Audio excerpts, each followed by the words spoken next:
I am Mrs. Esther Reyes from Fairview, Quezon City. I am a retired teacher. I am 74 years old. Hi everyone, ako si April Famini, 32 years old.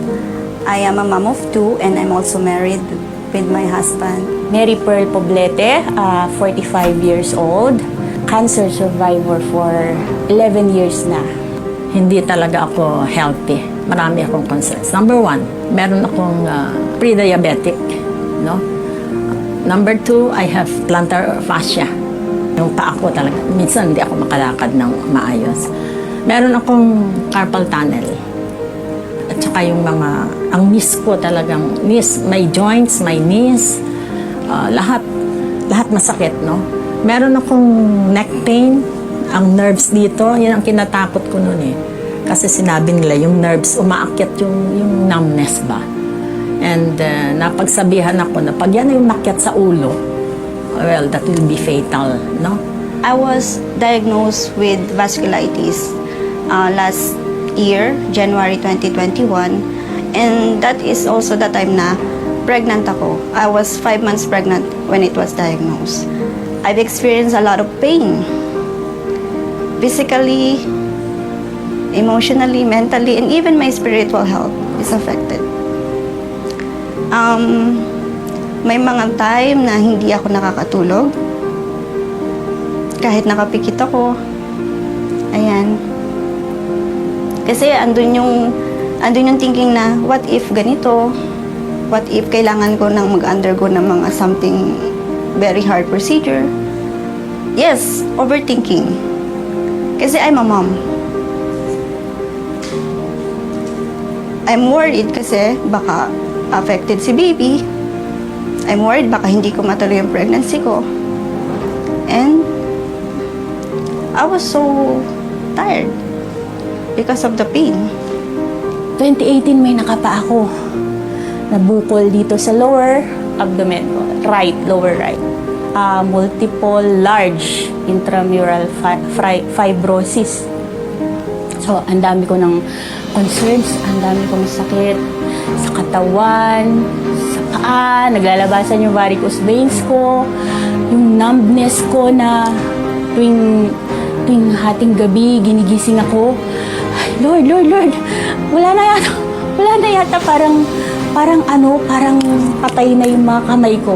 Grabe yung menstrual flow ko. As in, sobrang ayaw mong lumabas ng bahay kasi talagang buo-buo.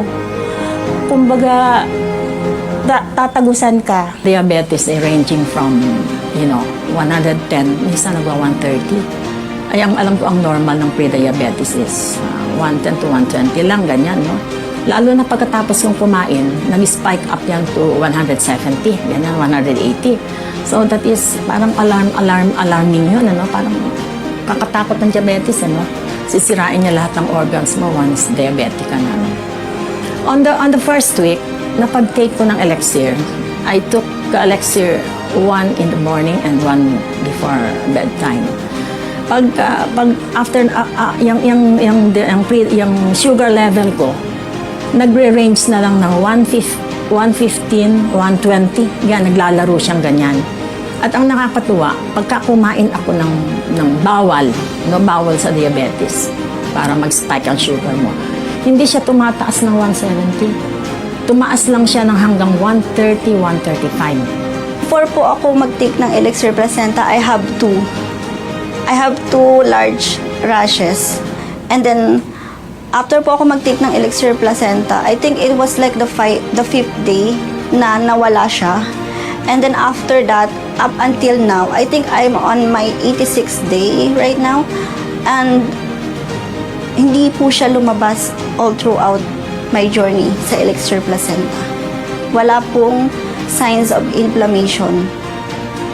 And yun din po yung sinasabi ng doktor ko. If there's no rashes, it means the inflammation is low. And that's a good news for me. Yung first week ko, napapansin ko na yung back pain ko nare-reduce. Sabi ko ganun, at parang okay na yung back ko, Lord. Sabi ko ganun. Tapos yung frozen shoulder ko na hindi ko maitaas. Alam mo yun yung pag, igaganon mo pa. Pero ngayon, Lord, at parang, ang galing-galing niyo. Sabi ko, ganun. Dito kasi ako sa right na may frozen shoulder. Siyempre, ang sakit-sakit. Yung tipong pag magsusuklay ka, hindi mo maiangat. Ganun. Tapos, nawawala. Sabi ko, ganun. And then, hindi na rin ako ganun kapagod. Sabi ko, galing nito, Lord, parang 1 week pa lang. Tapos, ganyan na yung effect. Tapos, yung hair fall ko, napapansin ko na tinutubuan ako ng hairlines, ganun. And then, pag nagkaka-pimples, after 2 days, nagda-dry, yung pimples ko pa man din pag tinutubuan ang lalaki. Cystic, talagang, makita nyo lang yung before. Ay, hindi ka lalabas ng bahay. Ayaw mo lumabas kasi ang dami mo nang tigidig, tapos laki-laki pa ng tiyan mo. 3 months na akong nagtitake ng elixir. Almost all my concerns, wala na.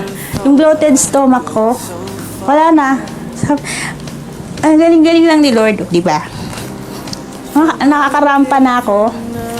Kaya, sobrang proud ako na ang galing-galing lang ng CEO natin na nagdala nito, na naisip niya na in a capsule, ilagay yung stem cell, na yung mayayaman lang dapat ang may kaya, pero pwede na nating i-intake.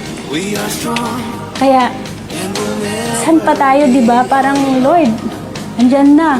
Parang hindi na natin kailangan pumunta ng ibang bansa para magpa-inject ng stem cell kasi GFox lang, ayan na, bili na lang tayo, di ba? Nandito ako kasi ako yung life testimony, living testimony ng product. Dapat nakatatlong puti, paitim na ako ng buhok. Pero hindi eh. Yung aking buhok na puti, nagba-brown. I don't know kung kita niyo yung brown na buhok. Kita niyo. Yung puti, may lumalabas na puti. Then later on, parang nagiging brown na din siya. Ay, naku, ang Diyos ko, 1,001%. Very, very effective.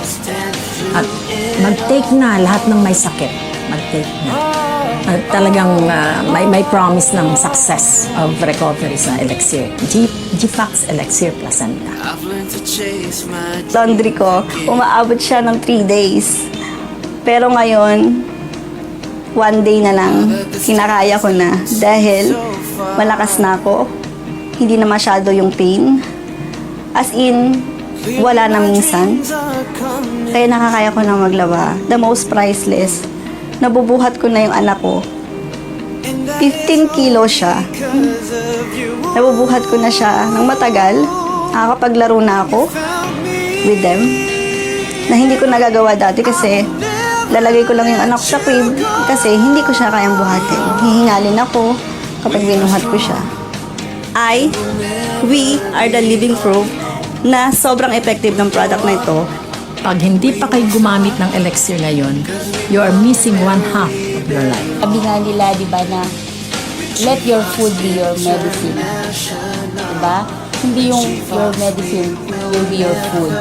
So, habang wala pang complications sa katawan, wala pang sakit, prevention is better than cure, diba? And then, sa mga may sakit, wag ding mabahala o mag-alala kasi nakita nyo naman yung ebidensya sa amin. Talagang araw-araw binabago kami ng elixir. Kaya subukan nito.